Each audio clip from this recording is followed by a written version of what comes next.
Listen closely, my friends.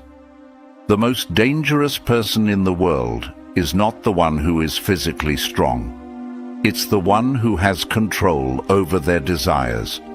You think you're in control, but are you really? One image, one video, one thought, and suddenly your mind is no longer yours. A few seconds of temptation, and you lose your energy, your focus, your discipline. Think about that. If something so small, something that only exists on a screen, can control your actions, then who's really in control? You or your impulses? Most people don't destroy their lives with big decisions. They destroy it through small, repeated moments of weakness. Lust is not just a feeling, it's a force. If you don't control it, it will control you. It will drain your energy, kill your focus, and slowly turn you into someone weak without you even realizing it. But here's the truth. That same energy, that same desire, can either destroy you or make you powerful. In this video, I'm going to give you 10 deep, hard-hitting lessons, not surface-level advice, but real psychological and philosophical principles that will help you take back control of your mind and master your desires. But understand this. These lessons are not easy. They will challenge you. They will expose your weaknesses, and most people won't make it till the end. But if you do, you won't just feel motivated. You'll become someone who is in complete control. Lesson 1. Master the moment before the urge. There is a moment so small, so fast, that most people never even notice it. It's the moment before lust takes over. A thought appears, an image flashes in your mind, a feeling starts building in your body, and right there, in that exact second, your entire outcome is decided. But here's the problem. Most people never see that moment. They skip it. The urge comes and they react instantly. No pause, no awareness, no control. And just like that, they lose. Understand this deeply. Lust is not what defeats you. Your automatic reaction to it is. Think of it like this. You're holding your phone, you're alone, and suddenly the urge hits. Your hand moves without thinking. You open something, and a few minutes later, it's over. You didn't choose that. You just followed a pattern. That's not control. That's conditioning. Now imagine something different. The urge comes, but this time, you pause. Just for 3 seconds. You don't fight it. You don't run from it. You just observe it. You feel it in your body. You notice the thoughts, but you don't act. In that moment, you separate yourself from the urge, and that changes everything. Because now, you're not a slave to it anymore. You become the one who decides. Most people live like dry leaves. Any desire comes, and they get carried away. But the one who is in control is like a mountain. The storm hits, but it doesn't move. From now on, practice this. The next time you feel an urge, don't react immediately. Pause for 3 to 5 seconds. Ask yourself one question. Am I going to follow this or control it? That one question creates distance, and in that distance, your power lives. The moment you stop reacting instantly, you stop being controlled, and that is where mastery begins. Lesson 2. Separate desire from identity. Let's get something brutally clear. Just because you feel something doesn't mean it defines you. You feel lust, and instantly your mind says, "This is me. This is who I am. I can't control this." But that's the illusion. Desire is not your identity. It's just a signal, and the moment you confuse the two, you lose control. Think about it. A thought appears in your mind, something sexual, something tempting. Did you choose that thought? No. It just showed up. So if you didn't choose it, why are you acting like it owns you? This is where most people fail. They don't separate what they feel from who they are. And because of that, every urge feels powerful, personal, and impossible to resist. But here's the truth. You are the observer, not the urge. Imagine you're sitting in a room and someone knocks on the door. That knock is the urge. Most people immediately open the door, invite it in, and let it take over the whole room. But you don't have to do that. You can hear the knock, recognize it, and still choose not to open the door. That's control. Now apply this. The next time lust appears, don't say, "I am weak. I am like this." Instead say, "This is just a thought. This is just a feeling. It will pass." Because it will. Every urge has a peak, and then it dies. But only if you don't feed it. The more you engage with it, the stronger it becomes. The more you observe it without reacting, the weaker it gets. Over time, something powerful happens. You stop being controlled by every random desire. You stop reacting automatically. You stop identifying with weakness. And you start becoming someone who has authority over their own mind. Because once you understand this, lust is just a visitor. You decide how long it stays. Lesson 3. Starve the fuel, not just the urge. Let's be honest. You don't lose control in one big moment. You lose it long before that. The urge you feel right now didn't start right now. It was built hours ago, days ago, through what you exposed your mind to, the content you watched, the images you scrolled past, the thoughts you entertained. All of it became fuel. And now, when the urge hits, it feels powerful. But here's the truth. You're not fighting lust. You're fighting everything you fed it. Imagine a fire. If it's small, you can control it easily. But if you keep adding wood again and again, eventually it becomes uncontrollable. That's exactly how lust works. Every time you watch something stimulating, every time you let your mind wander, every time you entertain those thoughts, you're adding wood to the fire. And later, you wonder why it's so hard to control. It's not hard. It's just overfed. Now here's the shift. Most people try to fight the urge in the moment it appears. But real control doesn't start there. It starts before that. It starts with what you allow into your mind. From now on, start asking yourself, is this feeding my discipline or weakening it? Because everything you consume is shaping your level of control. You scroll mindlessly for 30 minutes. Your mind becomes restless. You watch triggering content. Your urges become stronger. You entertain fantasies. Your resistance becomes weaker. And then, when the moment comes, you don't stand a chance. But if you flip this, if you reduce unnecessary stimulation, if you guard your eyes, if you become intentional with what you consume, something powerful happens. Your mind becomes calmer. Your urges become weaker.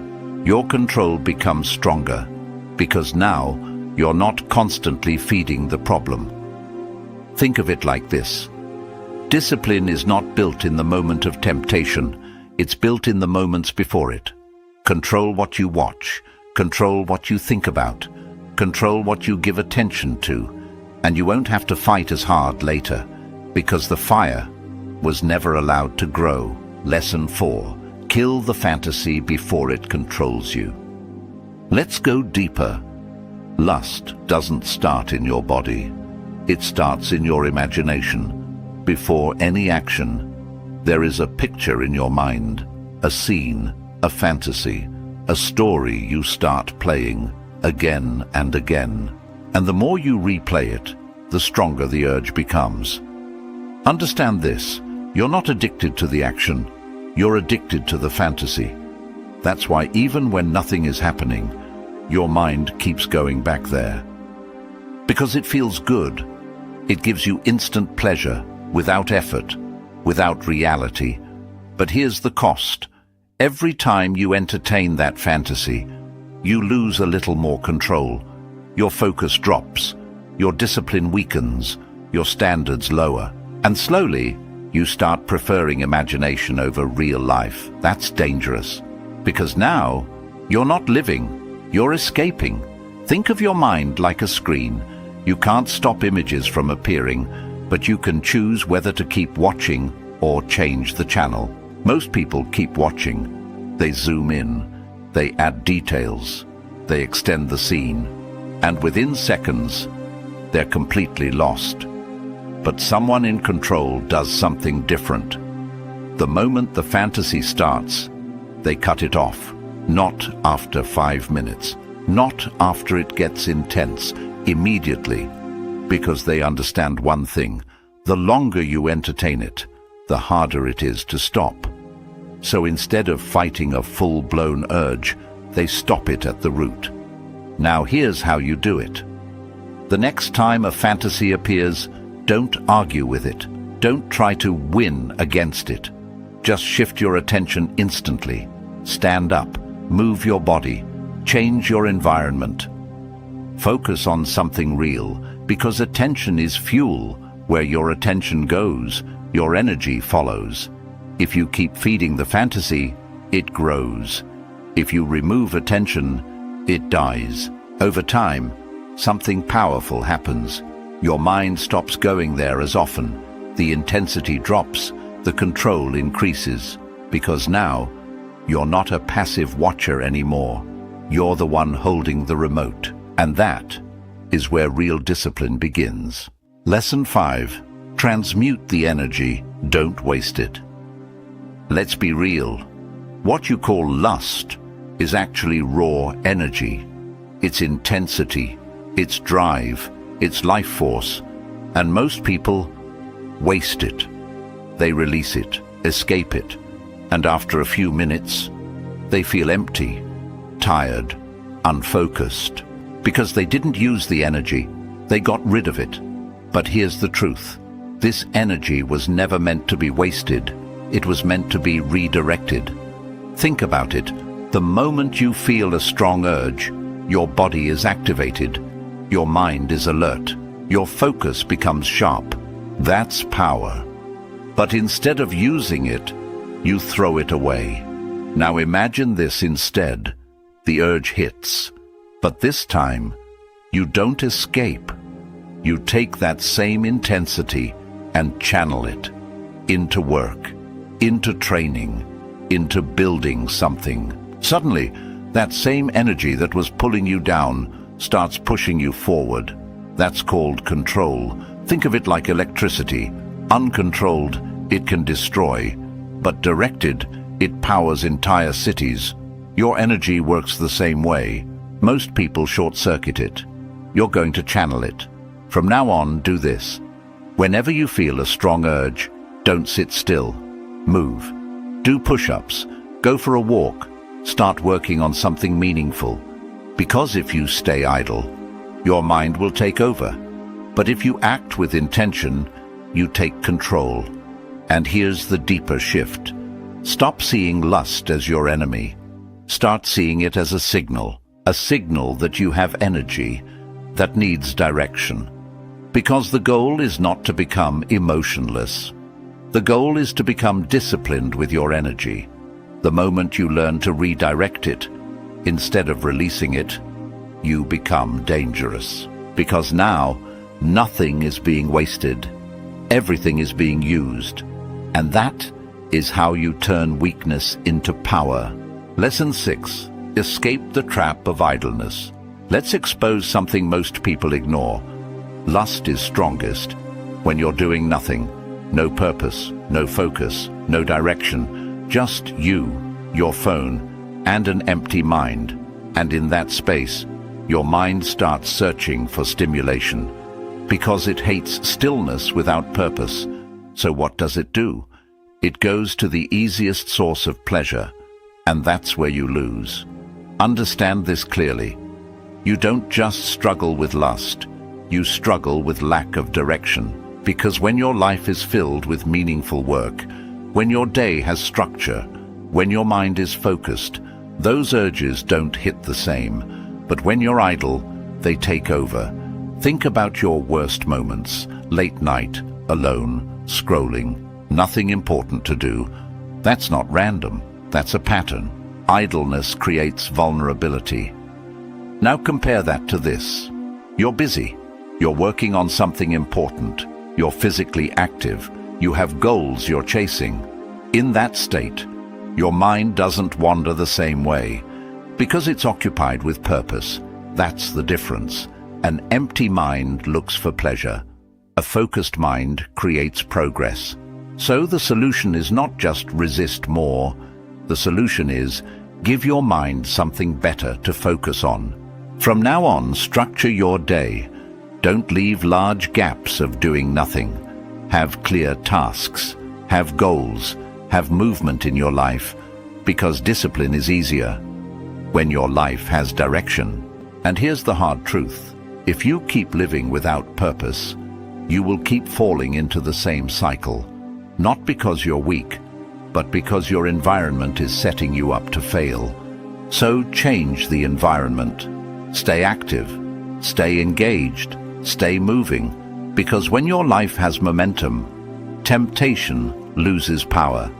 And when your time is filled with purpose, your mind stops chasing cheap pleasure.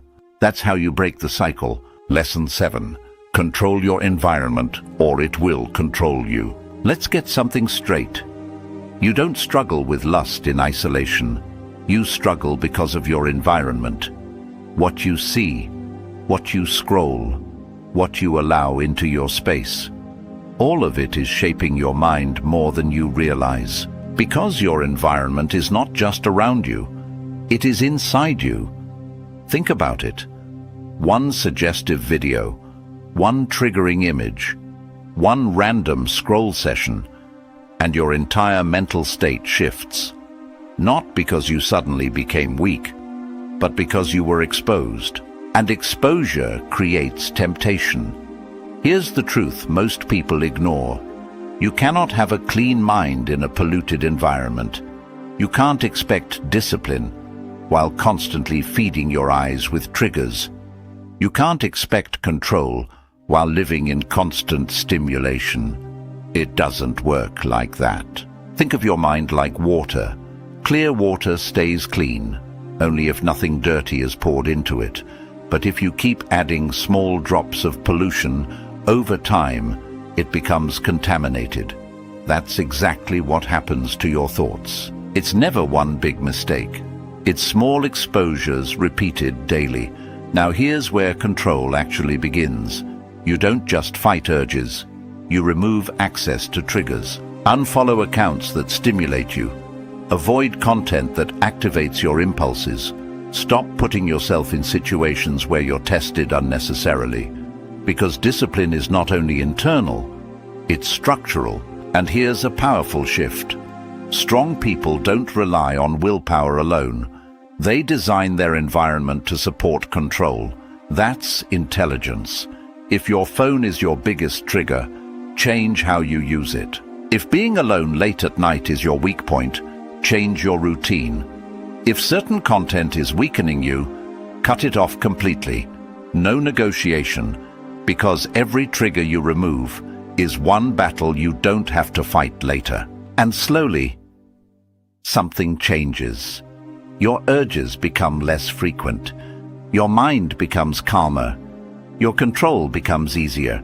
Not because temptation disappeared, but because you stopped feeding it.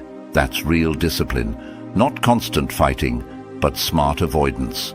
Control your environment, or it will quietly control your mind. Lesson 8. Every time you obey lust, you teach your mind weakness. Let's go deeper than motivation. Every action you repeat becomes a command to your brain, and your brain listens. Every single time you give in to lust, you are teaching yourself something. You are teaching your mind. When pressure appears, I escape. When desire comes, I obey. When things get uncomfortable, I choose pleasure. At first, it feels small, just one moment, just one decision. But your mind doesn't see it that way. Your mind sees patterns, and repeated patterns become identity. That's why the real danger of lust is not the moment itself. It's what it slowly turns you into. Because every time you surrender to temptation, you weaken the relationship you have with yourself. Read that again. You start trusting yourself less. You say you'll stop, but you don't. You say you'll control yourself next time, but you fail again. And slowly, something inside you breaks. Not your body, your self-respect. Because deep down, you know when you are betraying yourself. And that silent disappointment changes the way you see yourself. Now here's the scary part. The brain always chooses what is practiced. If you practice distraction, you become distracted. If you practice weakness, weakness becomes automatic. And if you practice instant gratification long enough, discipline starts feeling painful. That's why so many people today can't focus, can't stay consistent, can't sit in silence. Their brain has been trained to constantly chase stimulation. Think of your mind like a path in a forest. The more you walk the same path, the clearer and easier it becomes. Lust works the same way. Every time you repeat the cycle, you carve that path deeper into your brain, until eventually your mind starts going there automatically, without thinking, without effort. That's why this battle is deeper than pleasure. It's neurological, psychological, spiritual. But here's the powerful part. The reverse is also true. Every time you resist an urge, even for a moment, you are also teaching your brain something. You are teaching it, I do not obey every impulse. I can feel desire without becoming controlled by it. I am stronger than this moment. And slowly, a new path begins to form. At first it feels difficult, unnatural, painful, because your old patterns are strong. But every time you choose discipline, the new path gets stronger, until one day, control becomes automatic. That's when real freedom starts. Not when the urges disappear, but when your mind no longer bows to them. Because the person you become is built by what you repeatedly obey. Lesson 9. Lust is often a symptom of emptiness. Let's be brutally honest. Sometimes it's not even lust. It's loneliness, it's emptiness, it's stress, it's emotional pain. But instead of facing those feelings, you cover them with stimulation. That's why the urge becomes strongest when you feel empty inside. After rejection, after failure, after stress, after a hard day. Because in those moments, your mind wants escape. And lust becomes the fastest drug available. For a few minutes, you stop feeling pressure. You stop feeling sadness. You stop feeling reality. But then it ends, and everything comes back heavier than before. That's the trap. You are not healing the pain. You are sedating it. And sedation is not freedom. Think about this deeply. Why do urges often appear when you are emotionally low? Because the brain is searching for relief. It wants dopamine, distraction, comfort. Not because you're evil, not because you're broken, but because your mind is trying to escape discomfort. The problem is, every escape strengthens avoidance, and eventually, you stop learning how to face life directly. You feel stress, you escape. You feel pain, you escape. You feel emptiness, you escape. Over time, your mind becomes addicted not just to lust, but to running away from yourself. That's dangerous, because now you are no longer in control of your emotional state. Your impulses are. Imagine a man trapped in a desert. He's thirsty, exhausted, desperate. Then he sees salt water. For a moment, it feels like relief. But the more he drinks, the worse his condition becomes. That's what fake pleasure does. It promises relief, while quietly deepening the emptiness underneath. Now here's the deeper truth most people never realize. A distracted man can avoid himself for years, but eventually, he still has to face what's inside him. So instead of constantly escaping, start asking harder questions. What are you actually feeling? What are you trying not to face? What emptiness are you trying to fill? Because sometimes the real battle is not against lust, it's against the silence inside you, and the moment you stop numbing yourself, you finally begin to understand yourself. That's where healing starts, not in distraction, not in pleasure, but in awareness. Because real strength is not the ability to escape pain. It's the ability to sit with it without needing to run. Lesson 10. Become someone your desires cannot control. At the deepest level, this battle is not really about lust. It's about who rules your mind, your higher self, or your impulses. Because every human has two voices inside them. One voice wants comfort, pleasure, escape, instant satisfaction. The other wants discipline, growth, self-respect, control. And your life is shaped by which voice you feed more. Most people think freedom means doing whatever they feel like doing, but that's not freedom. If you cannot say no to yourself, you are not free. You are controlled. A slave is not only someone chained by the outside world. A slave can also be someone ruled by their own desires. Think about that. A man can look powerful on the outside, but if he has no control over his urges, he is weak where it matters most. Because true power is invisible. It's the ability to feel temptation and still remain unmoved. Imagine a king sitting on a throne. Now imagine that every random person can walk into the throne room and command him. One tells him to become angry, another tells him to become distracted, another tells him to chase pleasure. If he obeys all of them, is he really a king? No. He only looks powerful. That's how most people live. Every impulse gives an order, and they obey instantly. The urge appears. They follow it. The feeling comes. They surrender. No resistance, no awareness, no command over themselves. But a disciplined person becomes different. They understand something most people never will. An urge is not an order. You can feel desire without submitting to it. You can experience temptation without becoming possessed by it. That is mastery. And here's the deepest part of all. Every time you resist lust, you are not just avoiding pleasure. You are rebuilding your character. You are proving to yourself, my mind belongs to me. My body does not control my decisions. I choose what kind of man I become. That self-respect changes everything. Your eyes change, your energy changes, your confidence changes, because discipline creates inner power. And people can feel it, not because you say anything, but because controlled people carry a different presence. Calm, focused, grounded, like a man who is no longer fighting himself inside. So understand this clearly. The goal is not perfection. The goal is authority over yourself. Some days will be hard, some urges will feel intense, but every moment you choose discipline, you move further away from slavery and closer to freedom. Because in the end, the strongest person in the room is not the loudest one, not the richest one, not the most admired one. It's the one who has mastered themselves.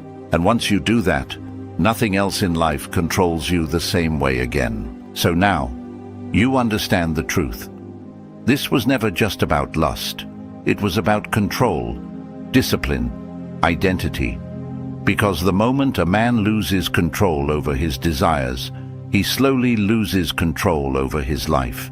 His focus weakens, his energy drops, his mind becomes restless.